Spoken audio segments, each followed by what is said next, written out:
Dalam sebuah latihan meditasi bersama ketika saya masih berada di seminari Petrus Claver, ada seorang teman yang sekarang menjadi seorang misionaris berbagi apa yang dia alami dalam doa.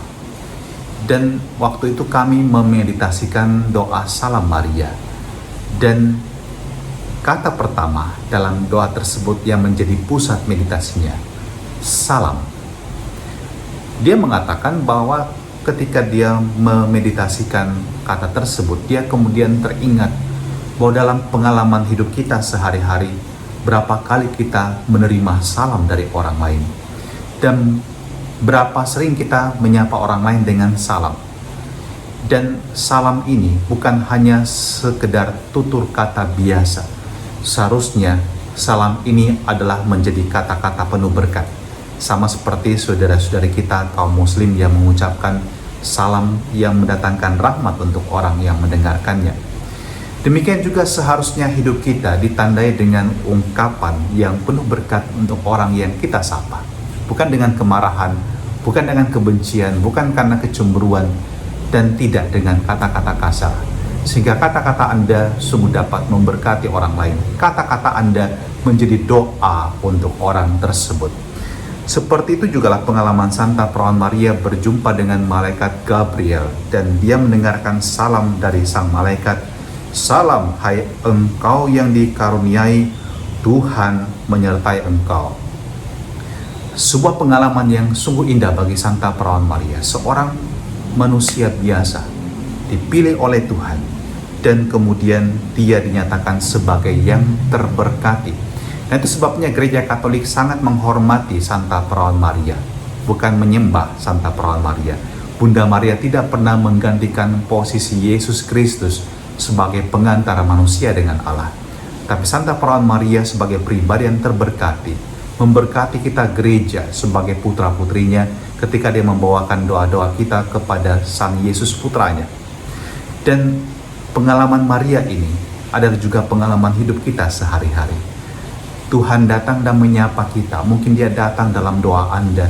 Dia menyapa Anda saat Anda mengalami kekeringan rohani. Kita tahu dalam hidup rohani ada juga masa di mana kita merasakan kita kering. Kita tidak mengalami penghiburan. Kita merasa bahwa semuanya hampa. Itu bagian dalam hidup rohani. Anda tidak bisa mengharapkan hidup rohani seperti hujan yang turun berhari-hari di tanah air kita seperti di Makassar dan sudah membuat beberapa daerah tergenang dengan air. Kita juga berharap rahmat turun seperti itu dalam hidup kita, seperti hujan yang tiada hentinya. Tapi seringkali dalam hidup rohani kita mengalami saat-saat penuh rahmat, saat-saat penuh berkat, saat-saat yang basah dalam hidup rohani kita. Tapi juga ada masa yang sulit. Tapi yakinlah bahwa Tuhan juga menyapa Anda seperti Tuhan menyapa Santa Perawan Maria. Dan demikian juga Tuhan menyapa Anda mungkin melalui friends, teman-teman Anda, sahabat-sahabat Anda, melalui orang tua Anda, melalui pasangan Anda ketika Anda sedang lemah, Anda dikuatkan, Anda dihibur. Ketika Anda sedang merayakan sesuatu yang istimewa, Anda mendapatkan perhatian yang lebih lagi. Wow, itu merupakan juga tanda bahwa hidup Anda terberkati. Maka, mari kita belajar seperti Santa Perawan Maria menghayati hidup kita dengan penuh rasa syukur. Hidup kita ini adalah hidup yang terberkati. Meskipun tidak semua berjalan dengan ideal seperti yang kita inginkan dan kita pikirkan.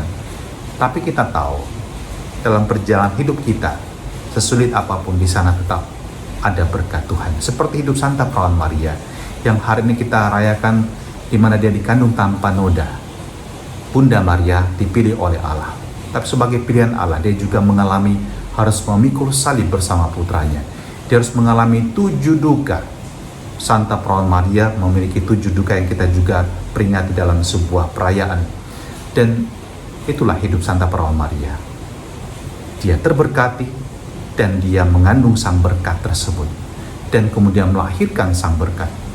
Bahkan dia juga yang memangku sang berkat itu di pangkuannya dalam kedukaan. Dan kita melihat bahwa berkat yang dialami juga harus melalui perjalanan hidup yang tidak mudah. Jadi kalau hidup Anda juga saat ini sedang tidak mudah, jangan kecewa, jangan putus asa, tetaplah berdoa dan mohon supaya berkat Tuhan memberikan kekuatan kepada Anda. Dan terimalah berkat Allah yang Maha Kuasa dalam nama Bapa dan Putra dan Roh Kudus. Amin.